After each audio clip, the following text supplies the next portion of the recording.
Music by Pramod Pardesi, presented by million music world.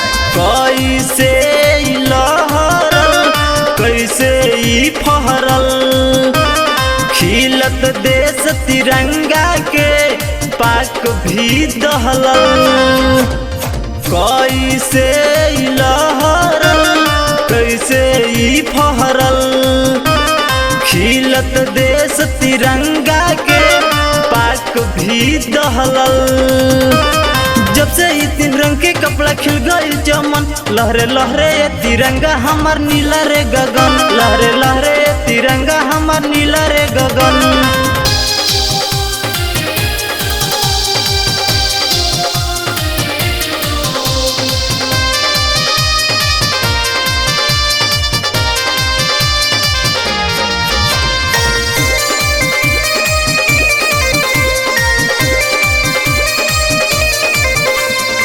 भइले आजाद 47 में देशवा, ओये से बदलल बा हमनी के भेषवा।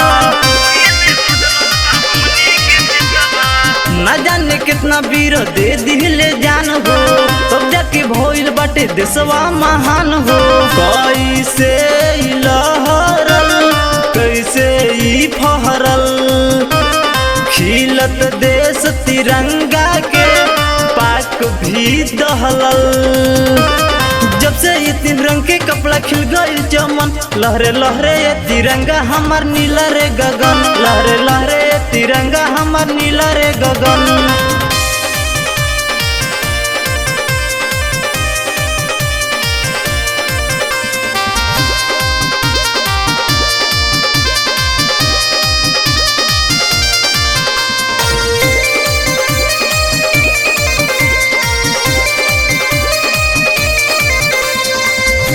भगत सिंह रहन अगुवाई हो, देशवा के खातिर उहे कहिलन लड़ाई हो। नेहरू और गांधी जी रहल सेनानी, कोटि कोटि हम नमन करतानी। कैसे लहरल कैसे ई फहरल, खिलत देश तिरंगा के पाक भी दहलल।